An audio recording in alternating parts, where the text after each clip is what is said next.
Welcome back, everyone. We're diving into something pretty unique today. Oh, yeah, this should be fun. Tritordeum. Tritordeum, huh? You ever heard of it? No, not really. Well, How does it? it's this new grain, a hybrid Okay. of durum wheat Interesting. and wild barley. Huh, like a frankengrain.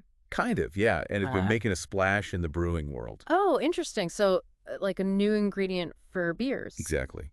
But we're going a step further today. Okay. We're looking at its potential for distilling. Oh, wow. So like whiskey or... Yeah, whiskey, gin, vodka, you name it. That's really cool. I mean, I've heard of Yeah. experimenting with different grains for distilling, but Yeah. I've never even heard of Tritordeum.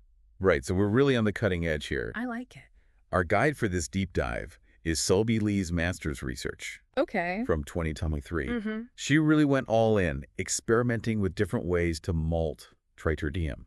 Okay, so just to clarify for our listeners, malting is that process of Yeah. preparing the grain. Uh-huh. For fermentation, right? It's like the foundation of any good spirit. Exactly. You got to get that right. And what's interesting is she didn't just stop at making the Tritordeum ready for distilling. Oh, so she took it a step further. Yeah, she went on to analyze how those different malting techniques actually Oh, wow. impacted the flavor profile of the initial distilled product, what's called low wine. Ah, that's interesting. So like the very first stage of distillation. Exactly, like peeking behind the curtain in the distillery. Yeah, before it becomes the actual spirit. So the question is, did different malting techniques actually change the flavor? That's what we're here to find out. Okay, so give it to us. Well, she found that how you malt the Tritordeum has a direct impact on the levels of esters and phenolic compounds. Now, those sound pretty technical. Yeah, but they're basically the chemical compounds that give spirits their unique aromas and flavors. Okay, so for our listeners who might not be familiar, Right. can you break that down a bit? Like, what do esters do? Sure, so esters, for example, they can contribute to those fruity or floral notes you often find in spirits. Oh. Think like a hint of apple in a whiskey, or that kind of subtle floral aroma in a gin. I get it. And then you have the phenolic compounds. Mm-hmm. Those are more responsible for the smoky, spicy characteristics. Oh, okay, so like a peaty scotch. Exactly. Barley. And what's really cool here is that Lee found that even at this early low wine stage, Okay. Tritordeum was showing higher levels of these esters and phenols compared to traditional barley. Wow, so does that mean that spirits made from Tritordeum could have a more intense flavor? Potentially, yeah. It suggests that there's a lot of potential for bold, unique flavors, which is obviously exciting news for anyone who enjoys a spirit with a little bit of a kick. Right. But it's all about balance, right? Yeah, too much of anything can be a bad thing. Exactly. You don't want a whiskey that just tastes like a mouthful of smoke. Or a gin that smells like perfume. Right, so skilled distillers will have to carefully manage the process to make sure the final product is actually enjoyable. Makes sense. It's like with any ingredient, too much of a good thing. Totally. But this seems like a huge opportunity for distilleries to experiment with all sorts of new flavor combinations. Absolutely, you're right. Tritordeum's kind of like a blank canvas Yeah. for distillers. A blank canvas, I like that. Because when you think about how many different types of esters and phenolic compounds there are, Uh-huh. each one brings something unique to the table. Right. And the possibilities are almost endless. And to think, this is all coming from just one grain. Pretty amazing, right? It is. But Tritordeum might have even more to offer than just its unique flavor profile. Okay, like what? Well, Lee found that it could actually be more cost-effective, too. Really? Yeah, so during distillation, Tritordeum can yield more alcohol Oh, interesting. than traditional barley. So you could produce more spirits using the same amount of grain. Exactly, and that obviously has a huge impact on production costs and efficiency. Yeah, it's a pretty big deal. Yeah, especially for smaller distilleries. So we've got sustainability, potential cost savings, and exciting new flavors all in one little grain. It's a pretty impressive package. It is, but before we get too excited, Right. we have to remember that Lee's research was focused on those low wines. Yeah, the very first stage of distillation. Exactly, so we're only seeing the beginning of the process. It's like we're just getting a sneak peek. So the big question is, what would those low wines actually transform into Yeah. after the whole distillation process? What would the final spirit actually taste like? That's the million-dollar question, isn't it? It is, and that's what makes this so fascinating. We've got this incredible potential, Uh-huh. but we're still figuring out how to unlock it. It's like having all the ingredients for a delicious meal, Oh, I like that. but not knowing the recipe yet. Yeah, we're missing the recipe. But luckily, Lee's research is a great first step in figuring that out. Okay, so she didn't just look at the overall flavor profile then. No, she also dove into the specifics of malting Tritordeum Uh-huh. and the challenges that come with it. Okay, well, let's get into that next. Let's do it. What were some of the hurdles that she had to overcome? Well, one of the first things Lee had to figure out Uh-huh. was how to get enough wort from the Tritordeum. Now, wort, for our listeners who... Yeah, so wort is that sugary liquid Uh-huh. that you extract from the grain, Okay, and it's essential for fermentation. got it. But it turns out Tritordeum is a little different from barley Okay. in how it breaks down. How so? Well, it doesn't have a husk. Interesting. And that, along with some of its other unique properties, Uh-huh. made the extraction process a bit more challenging. So she had to get creative Yeah, a bit of trial and error. to make sure she could get a good extraction. Exactly. Now, were there any other hurdles along the way? Well, even with careful planning, Yeah. sometimes real-world challenges pop up. Oh, I know all about that. And in Lee's case, there were a few missing data points in her analysis.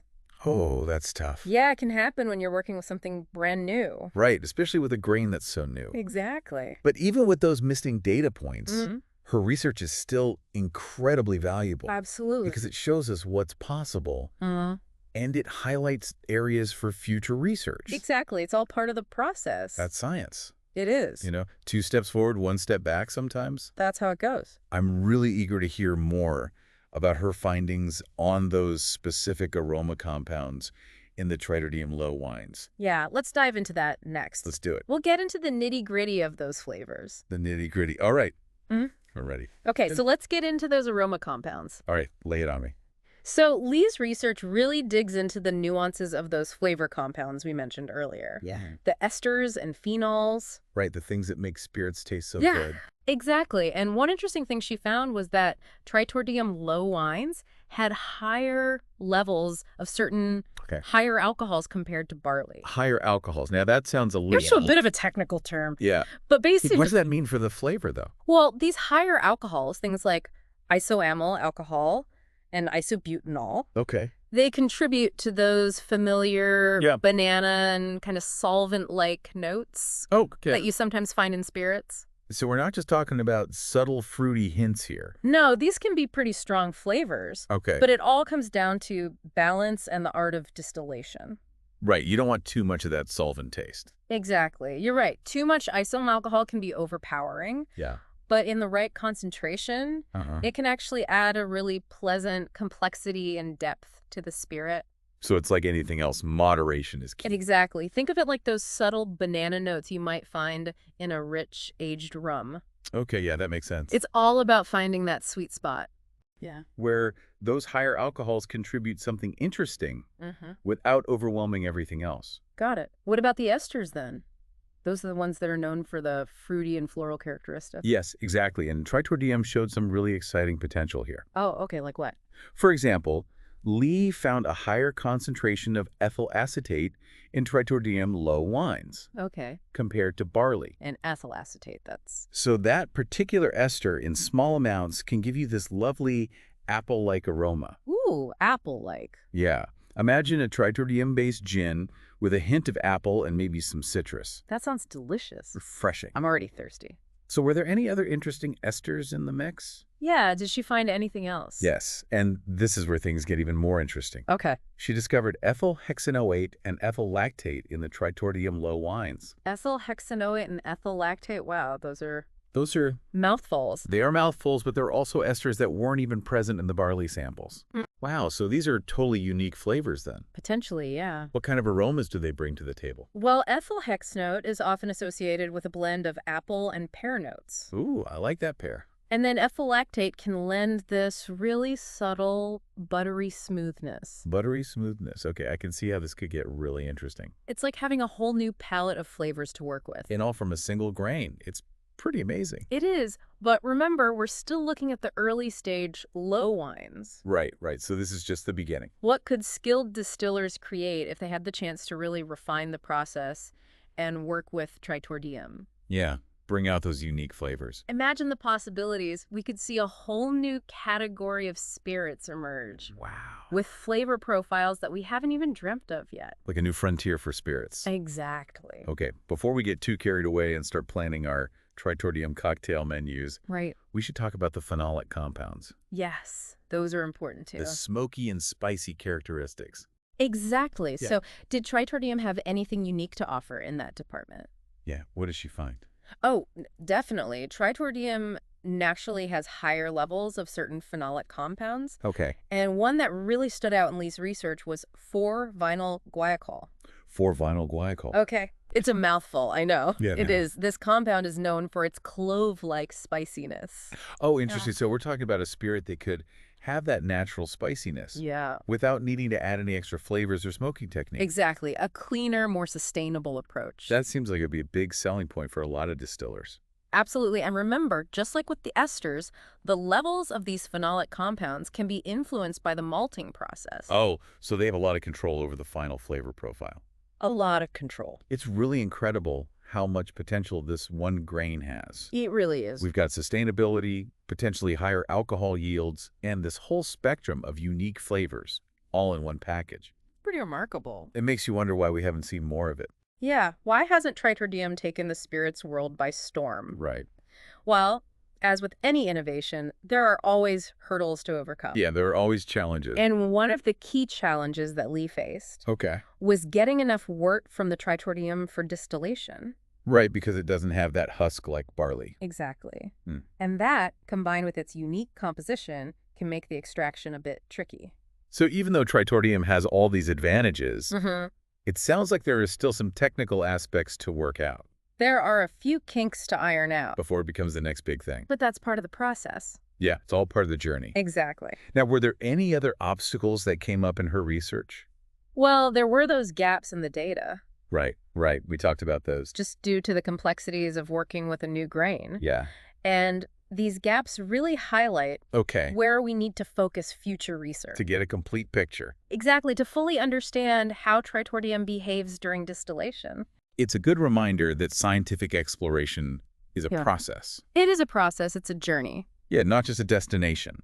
Exactly. And every experiment, even the ones with a few bumps along the way, No. brings us closer to unlocking the full potential. Of something new. Exactly. Yeah. And in the case of Tritordeum, Yeah. it seems like that journey is just beginning. It does. It's exciting. What we've learned so far is just the tip of the iceberg. Right. There are so many variables to explore. Like what? Different Tritordeum varieties, different malting techniques, Okay. different yeast strains, distillation methods. So many possibilities. It's really exciting to think about what the future holds. It's like we've been handed this treasure map, Uh-huh. but we're still figuring out how to read the clues. Yeah, and we don't even know what the treasure's going to be. Right. It could be one amazing new spirit, It could be. or it could be a whole category of new beverages Exactly. that we can't even imagine yet. With flavors we've never tasted before. This is what I love about these deep dives. Me too. It's not just about learning about a topic. It's about exploring. Yeah, it's about exploring the possibilities, Yeah. the unknowns, The what if. the potential for something groundbreaking. And in the case of Tritordeum, Yeah. we're witnessing the birth of a whole new chapter in the story of spirits. And who knows what twists and turns that story will take. Exactly. That's the beauty of it. Speaking of twists and turns, Mm-hmm. we've covered a lot of ground today, We have. but there's still one piece of the puzzle missing. Okay, what's that? We've talked about the potential, the challenges, the different flavor compounds, Right. but what did Lee conclude from all of this? What are her final thoughts on the future of Tritordeum for distillation? Well, she's very clear that her research is really just a starting point, Okay. and that there's still a lot more to learn about Tritordeum Right. and its potential, but she's optimistic about the future. That's good. Yeah, she is, definitely. So she's laid a strong foundation for others to build on. Absolutely. What were some of her key takeaways and recommendations? Yeah, I'm curious to hear that. Well, she emphasizes that her findings on those aroma compounds in the low wines Mm-hmm. are really a roadmap Okay. for future research. A roadmap. I like that. She believes Tritordeum can create these unique spirits Yeah. with really compelling flavor profiles, Mm. but she stresses that we need more research to really dial in those flavors. To perfect the recipe. So Exactly. she's not just presenting her findings and then walking away. No, she's inviting other researchers and distillers to join her in this journey, To keep exploring. to keep experimenting and unlock the full potential of Tritordeum. That's great. I love that collaborative spirit. It's really inspiring, and she doesn't stop there. What else? She also highlights that sustainability aspect, Okay, yeah. reminding us that Tritordeum can thrive in harsher conditions. It needs less water. Less fertilizer. Right, making it a really attractive option for the future. Especially as we think about conserving resources. It's a really powerful message. It is. For research isn't just about creating exciting new drinks. No, it's about something bigger, It's about contributing to a more sustainable future. a more responsible future. Yeah, for the entire spirits industry. A story we can all raise a glass to. Cheers to that. Yeah. Yeah, it really is inspiring to see research that combines that passion for flavor with a commitment to sustainability. Absolutely. Seems like Lee's work has just drawn open a whole world of possibilities for the future of spirits. It really has, and that's what makes this deep dive so exciting, right? Yeah. For our listeners, I mean, we're not just sitting here passively taking in information. Right. We're actually getting a glimpse into the cutting edge of the spirits industry. Yeah, what stands out to you as the most intriguing part of Lee's research? Yeah. Is it that potential for those bold, spicy notes from the 4-vinyl guaiacol? I mean, that's pretty cool, but maybe you're more drawn to the higher alcohol yield, Yeah, that could be huge for distilleries. more efficient production, potentially more affordable spirits. Right. Or maybe it's the sustainability angle. Knowing that Tritordeum could help reduce the environmental impact. Yeah, that's a big one. Or maybe it's the mystery of it all that's most appealing. The mystery. Yeah, new grain, a world of unexplored flavors. The chance to be a part of something groundbreaking. Exactly. Whatever sparked your curiosity today. We hope this deep dive has given you a taste of what Tritordeum might have in store. And as always, we encourage you to keep diving deeper. Yeah. I mean, you might even be able to find those Tritordeum beers Oh, yeah. popping up in some craft breweries. Yeah, get out there and try it. It's a chance to experience this unique grain firsthand and start imagining the possibilities for its future. In the world of spirits. Who knows, maybe someday soon we'll all be sipping on a smooth Tritordeum whiskey. Ooh, a Tritordeum whiskey. Or a refreshing Tritordeum gin, Sounds good to me. marveling at its unique flavor, And appreciating the ingenuity. the sustainability behind it all. Until our next deep dive. Keep exploring, keep questioning, and keep that thirst for knowledge alive. Absolutely. Cheers, everyone.